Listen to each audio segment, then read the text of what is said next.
ney'ngane zethu ngenkulu nje inhlonipho. Ngifisa uqala ngimphephisele njengomphakathi wase-Ward 9 nomphakathi wase-Ward 32 nomphakathi waseNyucastle wonke, ngoba lesi simo senza ukuthi angabibikho umuntu ohlala ngokukhululeka ekhaya. Labezitha ngifisa ukubonga kuwe, ngibingelele kuwe ubaba Alexandra, umalumami uNkosi, bonke abezokuphepha bakhona lapha phakathi kwethu, nazo zonke iy'nhlaka zikahulumeni ey'khona, abasebenzi bomkhandlu, ozakwethu amakhansela akhona.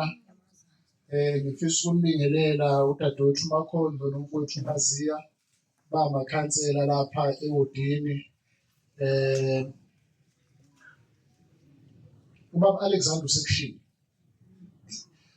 Ngifisa usho okuhlukile, kubaleka kuhlale bangirekhodi kusasa bezothi ngitheni. Njengoba sisishilo ukuthi bakhona phakathi kwethu abanye balaba abathintekayo. Bakhona yena abadinga usizo, ngoba usizo lubili. Uma kukhona umuntu ofuna usizo kahle, kuzofanele ukuthi ahambe endaweni la ezothola khona usizo kahle. Uma engalidinga usizo kahle, then uzothola usizo-ke oluphikisana nalolo.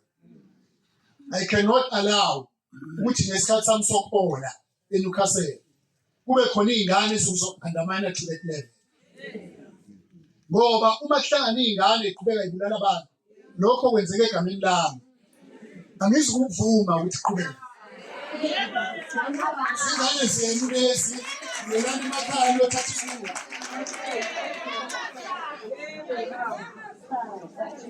Ngithi-ke kuyelana emakhaya liyothatha isinqumo ngalezi ngane zenu. Uma ingane yakho ubona ukuthi idinga usizo, sondela endaweni efanele ingane yakho ithole usizo.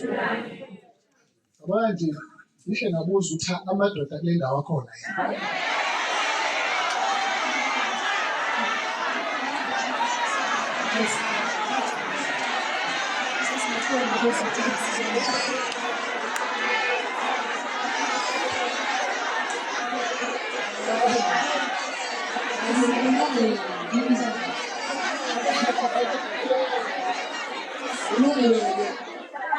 Ngifuna ukucacisa ukuthi ngishuthini uma ngithi amadoda akhona yini.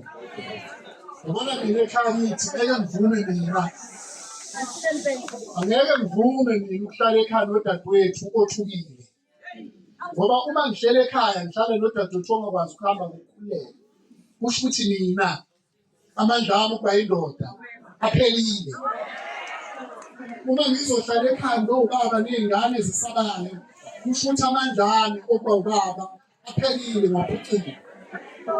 Asikwazi ukuphucwa amandla okuphatha zingane zethu, akwazi.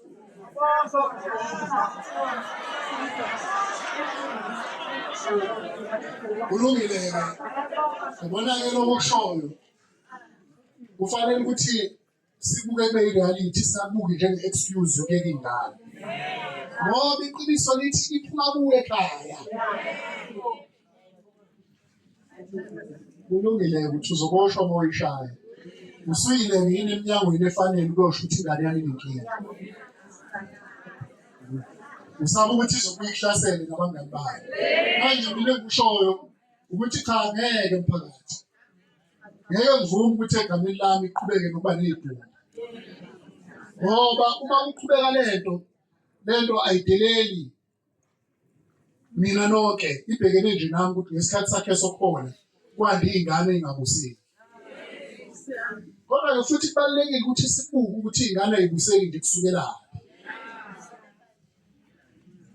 Nabezitha namakhansela okuwahamba nawo la njengosihlalo wawo, ngiyafisa ukuthi ngokukhulu ukushesha babuDlamini, ngoba wena engibona usiniya kubasebenzi bomkhandlu, ngokukhulu ukushesha kuzofanele ukuthi si-identify imizi le engasahlali bantu. Sithole ukuthi leyo mizi obani abanikazi bayo. Umasipala uma kufanele sibe nepholisi ethi siyaba-engage, sibuza kubo ukuthi usawufuna noma usawufuna umuzi. Uma kubalulekile ukuthi sibafunele ama-tenants, sizobafunela. Uma ngabe kubalulekile ukuthi sithi siyakudayisela sokunika imali yakho, so be it. akwazi ukuqhubeka nokuba nemizi ehlala abantu ithatha imiphefumulo yabantu. Monakele iphaza nina elithatha abantu nibanikeza indawo yokuthi abazodayisa emzini yenu. Hayi kuzofana ukuthi niyocabangisisa ukuthi yiphi enye indlela enizoyisebenzisa. Ngoba sonke isiphaza sikhona la elokishini kuzofana ukuthi kube isiphaza esinemvume. Futhi angiboni ukuthi sizokuvuma ukuthi iphaza sisetshenzwe abantu bokuhamba. Ishwane lethu ukuthi lesikhathi nizo-aplaya kuzoza nina. Ngithi-ke ngifisa ukuthi sizozwana kahle. Sizoba neshwa lokuthi sishaye umthetho bese kuzo-aplaya nina sinike imvume njengabantu bakithi abadinga ukuphila. Kusasa siyathola sekukhona umuntu wokuhamba phakathi. Angazi ukuthi emhlabeni isiphi isitoro ongasithola sihlela abafana kusukela ekuseni kuze kuyoshona.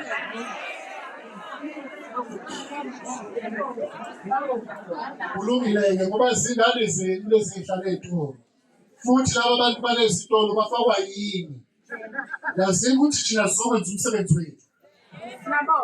Uma nje umuntu efuna ukuba nesitolo kuzofanele ukuthi a-aplaye sinikeze i-permit. Futhi ngaphambi kokuthi umuntu alike i-permit kumele siyithole i-consent yomakhelwane avuma yini.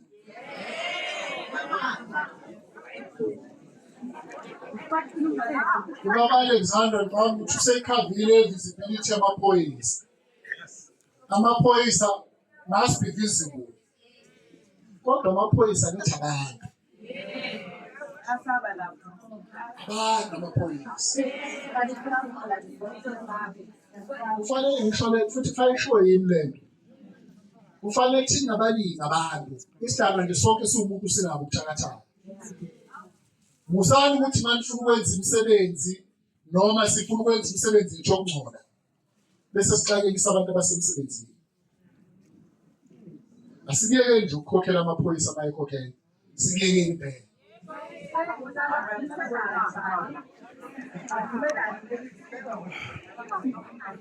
Ngicabanga ukuthi futhi abaholi baba Alexander nobabukosi bazwile ukuthi kukhona leyo nselele ekumele bobhekana nayo.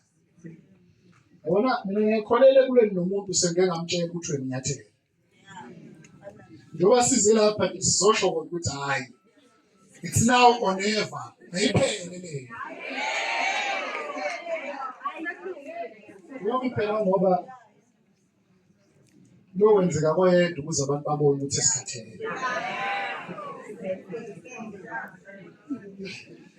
Bona nje Newcastle ngitshela abahlonishwa ngathi ukuthi Newcastle indawo yaziwa ngokuthula nemfundo. Newcastle yaziwa ngezinto ezibili, imfundo nokuthula. Yabona ngithi mesazi umlando. Inkolo yobuyoni. Nezinye inkolo yadabuka la eNewcastle ngoba abantu baseNewcastle abantu benkolo. Ayasingakulahli lokho kumlando omuhle kithi. Kubalulekile ukuthi ke sihlangane sizobuka ukuthi sivuselela kanjani imilo ey'nganeni zethu. Akwazi ukuthi emhlabeni kungathiwa ingane yentombazane iminyaka ewu-13 engqondweni yayo iyohlala inesithombe sokubona umuntu ifa efa yomliliza. At the age of 13 kubulawa umuntu ingane yentombazane ikhikiza. Kazi mayihamba nje ingane no-13 umzali wayo usuke ethi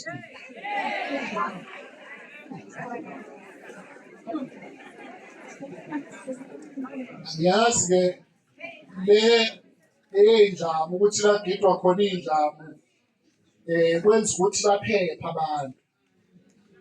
Ngine-concern enkulu ngey'ndawo lagidwa khona iy'ndlamu.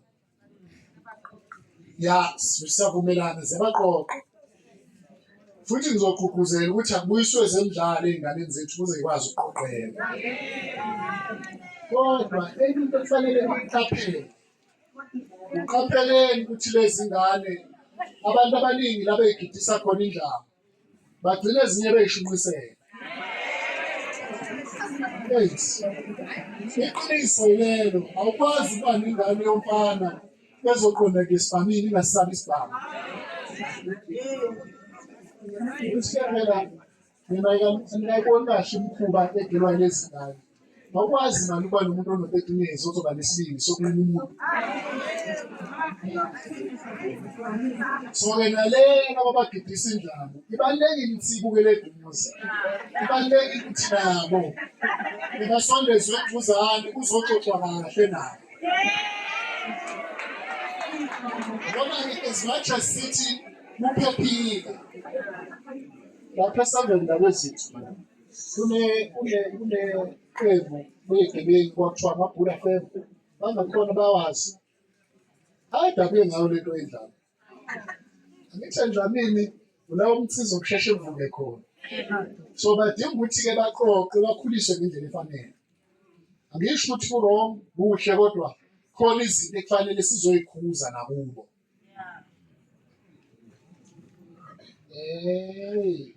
Kubalulekile mphakathi wakithi ukuthi nisebenzisane namaphoyisa. Bona-ke kubalulekile kodwa namaphoyisa kubalulekile ukuthi uma senize kuwo nawanikeza i-information anivikele.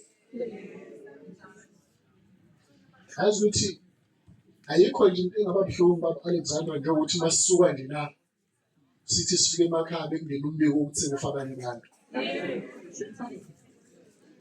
Ngoba bebeze kulo mhlangano bafuna nesibindi sokukhuluma. Hayi mphakathi bambisanani. Amaphoyisa awethu efika libe senibambisene naviko kuyo.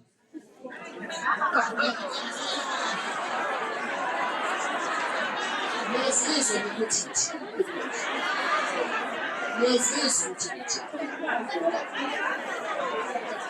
angisho ukuthi ushakala kodwa nithi bambisanani.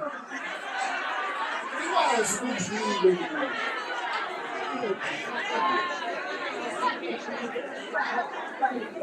Ngifisa ukuthi babo-Alexandra ngosuku lokufihlwa kwabafethu laba abalimele ngiyacela ukuthi amaphoyisa abe khona emngcwabeni.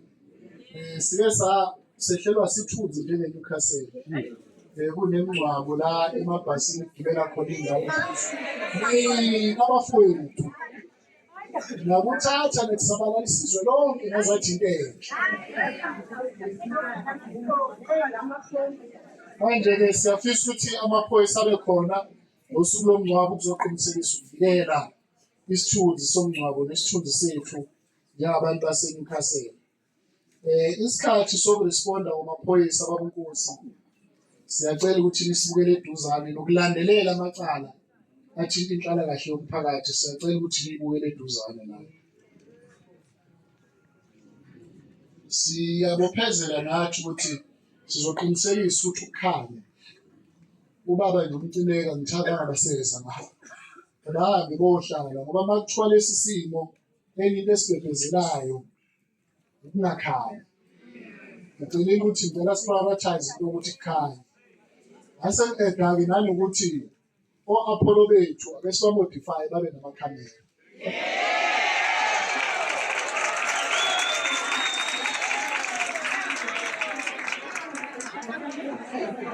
Senenzela ukuthi angithi nale mithetho ethi umuntu awukwazi umshuthe ngazi. Simele nazi ukuthi o-Apollo bakamasipala sizosebenzela ekuthina babe namakhamera manje.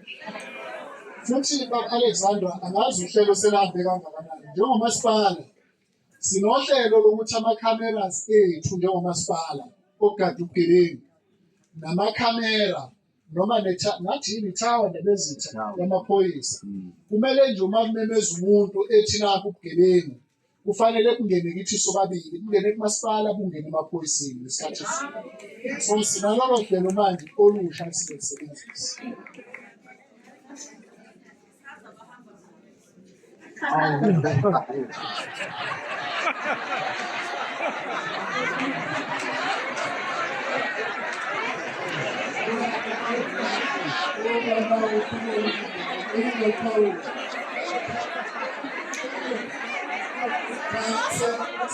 Sengifisane sena segcilile.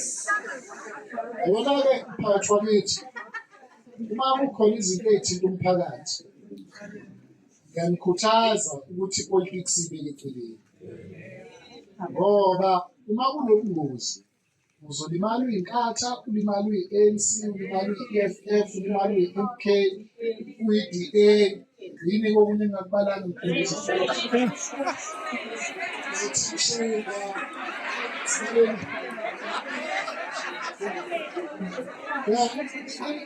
ukuthi uzolimala noma ngabe kuthune imali engakanani noma bekuthona uzolimala.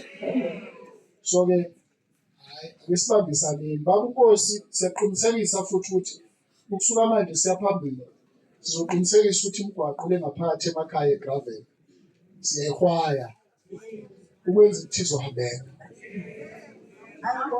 Ngoba iqiniso lithi amaphoyisa suthi awekho visible kanti imigwaqo yethu ayihambeki.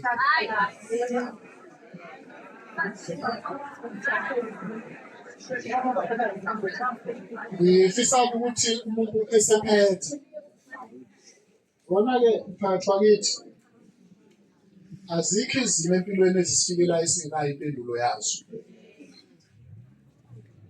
Niyazazi iy'ngane ukuthi yakwabani ekule nkinga. Kuzofanele siqale uhlelo lokuthi le mindeni esiyazi ngoba bona bangangalisho iqiniso basaba bokubuza phambili. Kanti nje lo mhlangano Alexandra awushoyo esizohlanganisa kuwo lonke ama-departments kahulumeni sizoba nawo lingakapheli leli sonto. Sengicelile ukuthi akuyohlelo lingakapheli leli sonto. Ayikho-ke i-department engezubabikho ngoba wonke ama-departments kumele azi ukuthi ayodlala indima yawo. Uma sihlushwa ngo-13 years social development kanjani indawo bathathwe bobeka endaweni ephephile ubakhulisa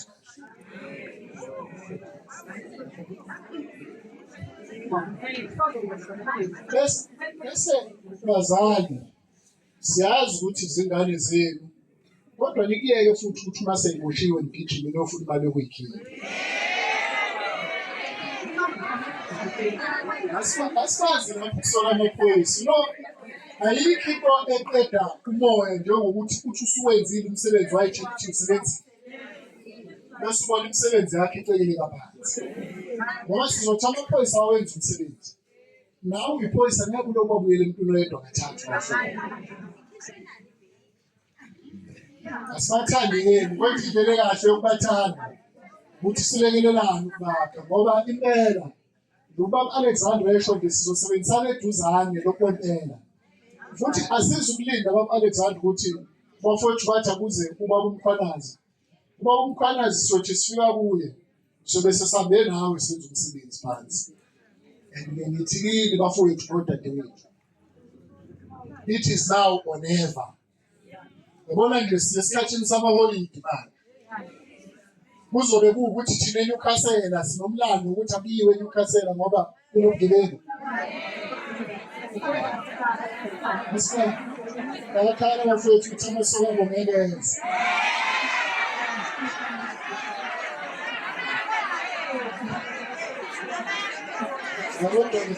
Kodwa nathi njengabafowethu vele sithanda ukuthi amasoko yenze.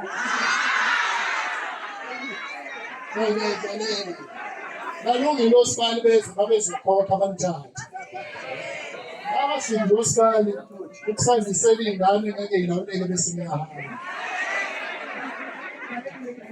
Bengithi-ke sizoqinisekisa futhi ukuthi abafowethu laba abasebenza ukupatrola emphakathini sibe nohlelo lokubalekelela nokuthi baziwe. Ngoba elinye iphutha abalenzayo ukuthi basuke bese bethola ithuba lokuyoyiphindiselela ey'theni zabo. Manje-ke nakho lokho kumele sikuqaphele. Ndawo ezitha ngicabanga ukuthi khona uhlelo kufanele sibukele eduzane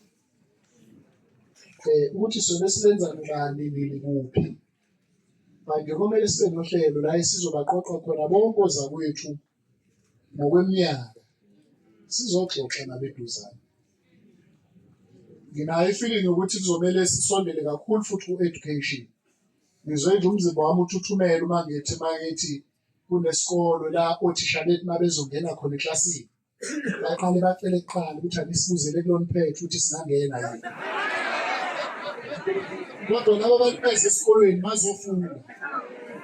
Uma-ke nje ekwathi mangethu kuye wathi uma kuthiwa namhlanje kusasukile uthisha akasakwazi ukungena. lesi isimo esidinga ukuthi sibe ngandawonye. Anike ukushintsha manje.